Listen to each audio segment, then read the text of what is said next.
welcome to tonight's episode of Beyond Focus TV. I'm Lydia Patel, and as always, I have a special guest for you, singer, rapper, songwriter Eimaj. She'll be with us for the next 30 minutes, so stay with us. You're watching Beyond Focus TV. Beyond Focus TV allows you to discuss contemporary topics affecting the Caribbean people on both a national and local level.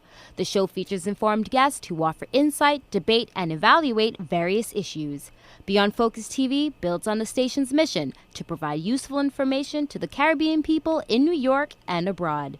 Beyond Focus TV, where our viewing audience can get educated, informed, and empowered. Welcome back. You're watching Beyond Focus TV. I'm Lydia Patel. And like I said, I have a very special guest for you, Eimaj. Welcome to the program. Hi. Well, it's great to have you. We love having people who are doing great things. Thank you for having me. And Eimaj, we're loving everything that we have so far. So, happy to have you here. But before we get started, I want to ask you our hot seat question, which is, who is Eimaj? Eimaj is a woman from Brooklyn, New York. I've been doing this for a little while, a little long time, and had some hardships and doubts. You know, usually that's what happens as an artist. You try to figure out who you are, and it's coming along. I'm proud of myself. You should be. You should definitely be proud of your achievements. What led up to the music? How did this journey take us back to when this all started for you? Oh my goodness, wow. I was 11 between 11 and 12. My favorite artist of all time, Aaliyah, rest in peace, baby girl. Like, her third album really captivated me, and the forward-thinking production, the sounds, and everything about it just drew so much attention to me that I was like, oh my God, I know what I want to be. Mm-hmm. So that's when I first started writing my first song called Anything You Need Just Call Me. It's a jazzy feel, okay. And I only wrote 4 to 8 lines, and I didn't have enough experience because I was a child. So, because basically it was a love song. Mm-hmm. And I threw it out because, you know, I don't know anything about love yet. So, yeah, like Aaliyah did it for me. She's my first main musical. Yeah, your first musical love. Yeah, it's just my musical influence. I love her to death. Amazing. So then you started dabbling in the writing and all that stuff. But when was that moment where you realized for you wanted to really do this professionally and that you had the talent to do it? I wanted to do it since 12, but it's like I didn't know how to do it. So fast forward to 2010. I did my first showcase at a place called The Door, and it's in Manhattan, and I heard they were doing open mics, and I wanted to give it a try. And at first, people didn't know who I was, and they didn't like how I sang. Really? Yeah, like I had a couple of people shade me like she ain't all that type of vibe, and I felt some type of way, like any artist would. Like, if you know they're not feeling you and they boo you and stuff like that, they'll look at you funny. But you know, I didn't stop there. I kept going because music was really my love. Mm-hmm. So when I kept proving to myself like I have the talent, people started to look up like, okay, I see you. Exactly. But it was only the beginning at the time, so yeah. And how did you come up with the name Eimaj? It's my middle name backwards. It's Jamie. That's my middle name, and very interesting. And the meaning for it to me is endearing, intelligent, moody, amusing, and jovial. Love it. Mm-hmm. So you gave it a meaning. It is you. It's your middle name backwards. Mm-hmm. So that's so unique. You've put a lot of thought into this. Like, just every aspect of it is well thought of. Thank you. Yeah, because I looked up the real definition and I didn't like it. I mean, none of the definitions they had up on Google fit me, so I was like, let me make my own, like what really stood out to me. So when I looked up like the personalities, like the meaning of the words and the personality that I have, I'm like, okay, I chose the words I just mentioned and it just fit well with me. Absolutely. So 2010 you started doing showcases, Mm-hmm. excuse me, which that was a big time. Like that era, I think that 2010, it was open mics all the time. It was a lot of like just underground artists, showcases. And even though you didn't have the best experiences with it, you still kept on going. What were your key takeaways from that? It was the drive. It was the drive for me because I would go home and sing. My mom have to knock on the door. Nice, all right now, it's late now, tell me over and over. And she already knew what my destiny was going to be. I knew it. So it was like, I can't stop at nothing, no matter what people thought of me. So at a young age, I was surprised to keep having that drive, because I thought I was going to give up. I really thought that at one point. And then I started noticing that time was changing as well as years went by, and younger kids are not used to how music was in 2010 and stuff. They're used to the dance moves and dance music and stuff, and I had to learn how to go with the times. You have to keep relevant. Because if you don't, you will get left back. That's what I was afraid of. You will. You see it happen all the time. And then you think of timeless artists like Madonna. Who has like 40 years in the game. Respect to Madonna. And has reinvented herself every time and stayed current. Paved the way for so many girls.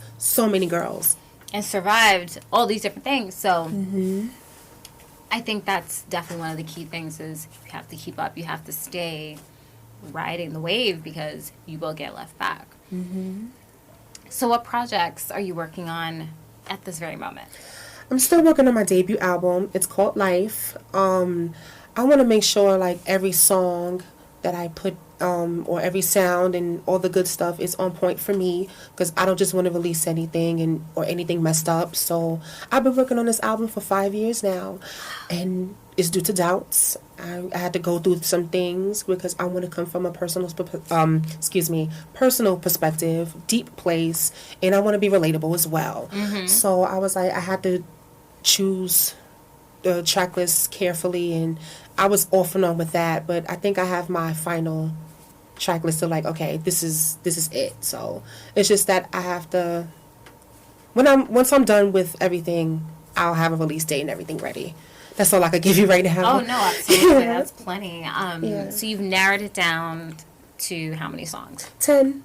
Okay. Because I'm just getting started, and I'm like performing live. Like, that's like the start for me. But like for the first album, I'll start with 10 and see what people think of it.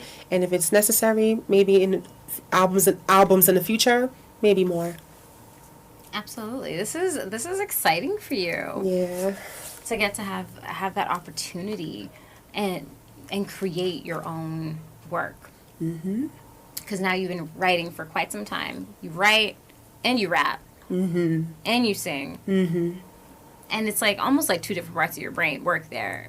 Rapping and then singing. And some people could do both. Some people cannot do both.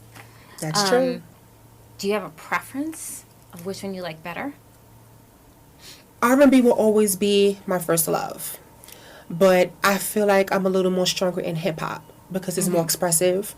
It has a poetic feel to it. And I noticed that actually I started rapping at 26. That's basically like 2016, 2017, like around that time. And, I wanted to make sure like I write from a serious place, a personal place when I rap. So when I started doing that, it just made me feel good. I was like, oh my God, like I developed a talent that I never thought I would ever do. So I was first rapping, like I first came in the scene rapping with the artist named Cammy Coon. I was introduced to a song called Drama. He wanted me on there as a dubstep hip hop beat, and he said he wanted me to get out there. And when I performed with him live, people liked it, so I went with it. Yeah. There you go. Yeah. And hip hop is so expressive. I mean, you get yourself on a great beat. If you're with some great producers, then you're able to get yourself on an amazing beat, and it would change the whole game.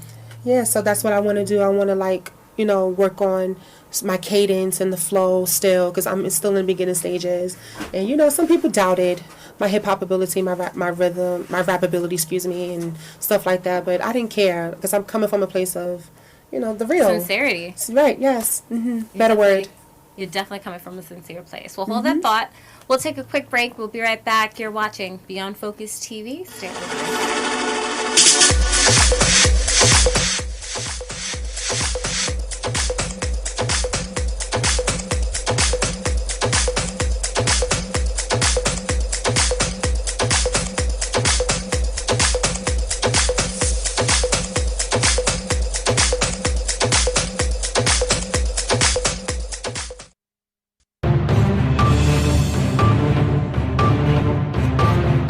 welcome back. You're watching Beyond Focus TV. I'm Lydia Patel.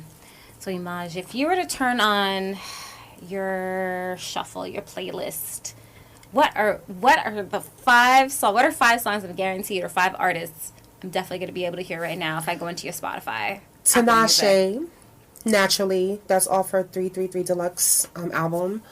Jasmine Sullivan, Pick Up Your Feelings. Aaliyah's whole entire third album. I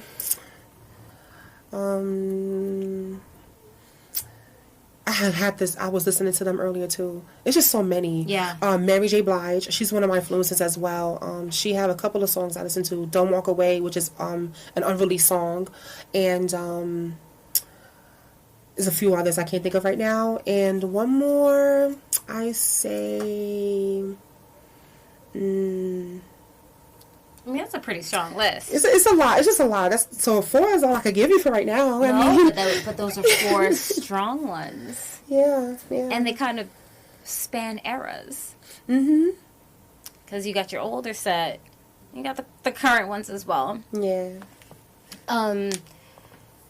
Do they influence how your sound is? Because there are some artists who don't listen to the radio because they don't want their sound to be influenced, versus some people listen to other artists all the time just to keep current. Well, for starters, about my influence, I'm influenced by Aaliyah, Beyonce, Brandy, Khalees, Mary J. Blige, Nicki Minaj, which is the artist that got me started. Had me started rapping. Sade and Toni Braxton. I look up to those women because they're very powerful in what they do. They paved the way for a lot of women to be themselves and be, confident in their sexuality. That's beautiful to me. Just being themselves and dominating the industry. I want to be one of those to, follow that path. That's I just find that beautiful. Amazing. No, it truly is. Excuse me. And let's talk about imagery, like styling, because it's so hard. If you look at older rap, like TLC when they first came on, they were wearing baggy clothes. They didn't really sell the whole sex appeal thing. Nope. Shout out to TLC, by the way. That was just, when you look back at it, you're like, they're wearing like overalls and baggy jeans and a little crop top or something. And it's totally different. And nothing wrong with how it went, the shift now. I think it's just different because we're just more liberated with how it is. So it's not knocking anything. Just, you have 2 ends of the spectrum. So where do you kind of fit in on that? I go by what my mom told me because I love her to death. We talk about it all the time. Shout out to my mom. She told me that always be a lady. You don't have to do what everybody else is doing.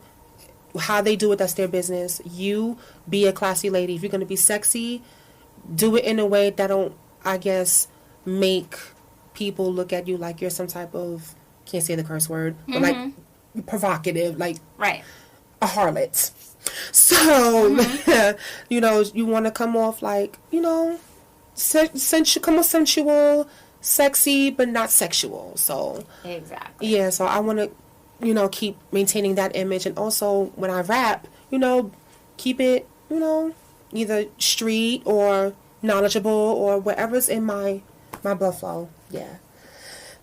I love that. Yeah. Because even like what you're wearing right now, very classy, yet it's sexy at the same time. I think sexy is a vibe. Thank you. So it's an attitude, it's an aura, it's a way of being, right? You don't have to have all the goodies out to do that. But we know there's a market for it. That's why there's guys who like that. You know what I mean? To each his own with that. I mean, because I thought about, maybe if I show a cleavage or maybe I do a little bit more, then maybe I'll have guys go, ooh, or everybody like, what? And do shock value. But not everybody could pull that off. And, and I go by how I feel and what I think is good for me, not what the industry wants. Yeah, absolutely. I don't believe in none of that. Like her, such a great artist, pretty much always clothed. She showcased that you can have clothes on and still be platinum. I respect her for that. I wish more people can do that. Female artists can do that. If you want to be naked and show cleavage or all the way naked, however, ladies, Right. female artists, I have no problem with that, because probably, I may say this now, but like, if I get more comfortable in my, body, or, look more good, as they say, I may want to get like out of myself and go, you know what, forget it. I'll just do, and I don't know, I'm not hating on the ladies doing that anyway, but I'll just go by what I feel. I'll just say that. Yeah. Keep it at that. Yeah. No, but it's great. You have great influences. You have your own style. Mm-hmm. How do you, in a nutshell, describe your sound? Versatile.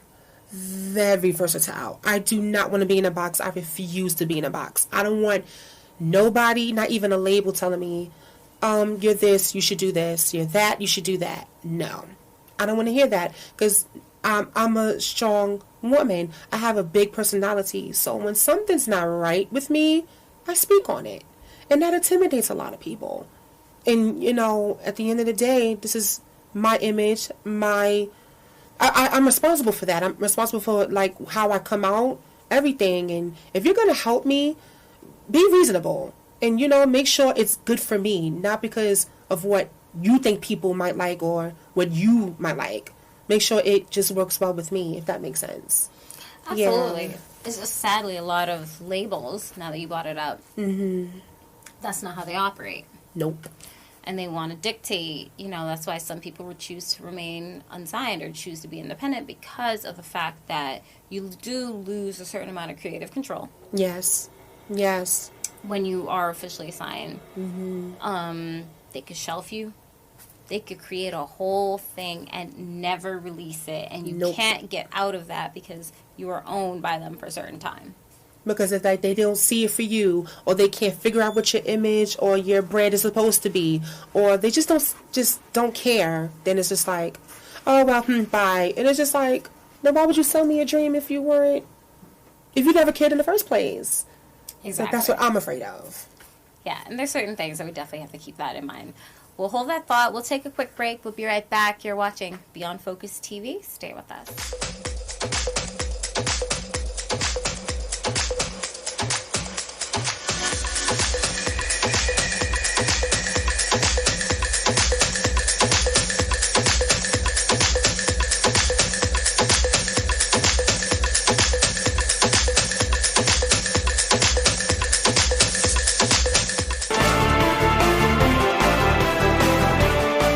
Welcome back. You're watching Beyond Focus TV. So, of course, Eimaj, a lot of big things. You want everybody at home to know how they can get in contact with you. How do we find you on social media? My Instagrams, because I have two now, so it's Eimaj Music, Eimaj Music, and that's the second one is the same name, but with the number 2 next to it. My Facebook is Eimaj Morales, Eimaj Morales. My YouTube, simply Eimaj. And my music is on all streaming platforms. Okay, great. So you're definitely out there. Let's talk about the pandemic. Pre-pandemic, you're doing a lot with the music. How has that changed for you with how you had to strategize everything? Wow, how do I even put this into words? I got caught with it. That was devastating for me. I thought I was going to die. Because I had the effects of that virus. I was just like, oh my God. Did it change your voice? No, but I wasn't badly sick, but it's like I felt mostly the effects in my lungs. And it was like, oh no, don't tell me I'm gonna, I don't even want to get deep into that, but like the feeling of it, I was very down that I had to write a song about it. I wrote a song about it, and it's gonna be on the album. And instead of making it like a sad, serious type of feel, I wanted to make it like an upbeat. So I was just like, you know what? I want to tell people what I went through during that time, and I think everybody's gonna be like they could relate to that, if that makes sense. So yeah, I'm just happy that I recovered from that through the grace of God. I've been very lucky because not a lot of people made it off of that, and Yeah, shout out to the families that lost their loved ones. It's getting. I'm stuttering because it's just like I'm still in. Yeah, and it's like, it's hard when you actually live it because you experience it and yeah. you're an artist, and it must be such a scary feeling to know your health. If this doesn't go well, it's over. I really thought that my mom caught it a year before that, and it was just like, oh man, I was afraid for her more than me. Like I love her to death. Like she really supports everything I do. So I just thank God she recovered fast. I'm just proud. I'm proud of her. She's a strong woman. Yeah. Well, so are you, and you're definitely Thank doing you. this. You overcame that. You're doing your music. You have representation now. What are you looking forward to for the rest of 2022 and beyond? More visuals. The album should be released this year. I want to make sure of that. I really want to get this album done. Collaborations. Oh my God! By the way, speaking of collaborations, I did a song with an R&B artist named Bossy V. It's out right now, and that collaboration was overdue, and I'm just happy of how me and her got together to discuss like how we want to, do a song and how we want to deliver it and stuff like that. And she's a cool person. I really respect her a lot. Yeah. That's exciting. You already have collaborations. Yeah, and of course I did songs with my manager, Real Lyrics. Yeah, Of he's course. amazing. I've been with him for 2 years, and that man, he's like a father figure, and he's been helping me out with this industry stuff, and he told me to watch out for certain things and be careful who you work with, all that good stuff that a young artist like me need to know. I really am proud of him as well and his successes. Oh, for Yeah. sure. If you don't have somebody kind of coaching you, mentoring you through this, Yes. it's easy to get caught. It's easy to get lost in the shuffle. Yeah, because there's times where, like, I had industry beefs. Like, you know what I'm saying? I told him about it, and he witnessed it. And it was just like, how do I cope with this? How do you deal with this? Like, there was moments where I wanted to, like, confront these people and get physical. And he was just like, no, don't do it. Like, you're talented. You don't need someone, like, negative people to bring you down. Because that's what they want. They want you to lose because they know how much...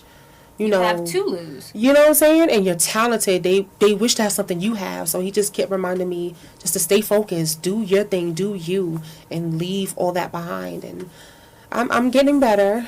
So, Good. Yeah. Good. Yeah. So a lot is going on. Excited for the projects. We're going to have an album from you coming out. It's going to be available at all the different streaming platforms. So everybody at home, if you're looking forward to that, do you have a favorite song on the album yet? Or one that touches you, really captures your soul? Ooh. Oh my God. How do I even bring this out? Okay. I'll just say one of the songs on the album is going to be deeply personal. Okay. I'll just give you that. That if they do hear this, they're going to be like, how could you put that on there? How could you? What happened? Like, I like to give people shock value sometimes. So I'll just give you that. It's going to be this is going to be the most personal song on the album. I just say that. But I do have 2 singles out, Hardcore and Blaze. I did both videos. Shout out to Z1. He's the director of both of them. And I had a lot of great criticism behind it. And Blaze is at 6K on Spotify. And Hardcore is 4K on Spotify. So I'm proud of this, little success I have. That's amazing. Yeah. Any final words? Anybody at home, your fans, anybody that you just want to give a message to? Shout out to Z1. Shout out to Lyrics, my manager. Thank you so much for being there for me through whatever. My mom, I love you. My best friend Nicole, I love you, love you, love you, love you. You've been holding it down for me. Like we just do it for each other. Thank you so much. To the people that support my music, thank you so much. And to those that are new, seeing me. My music is on all streaming platforms. Like I said, check it out. You'll like it. That is great. And your energy, most importantly, you're smiling, you're so warm, you're welcoming. And just don't let the negativity, hold you back. I know people are always going to have something to say. They're not going to like it. They're not going to like how you sound. They're not going to like how you look. It's going to be, that's okay. You're not for everybody. You're not going to be everybody's cup of tea. I had to realize that I have to learn how to execute it more better into ignoring it fully. Because right now I'm just like, okay, I can ignore some things, but it's like some things kind of trigger me, and I want to make sure I work on it to make sure it just doesn't happen at all. Yeah. Yeah. I mean, we're human, right? Mm-hmm. But I always say I try to be a little ducky and just let things, you know how ducks, they say let the water run off its back.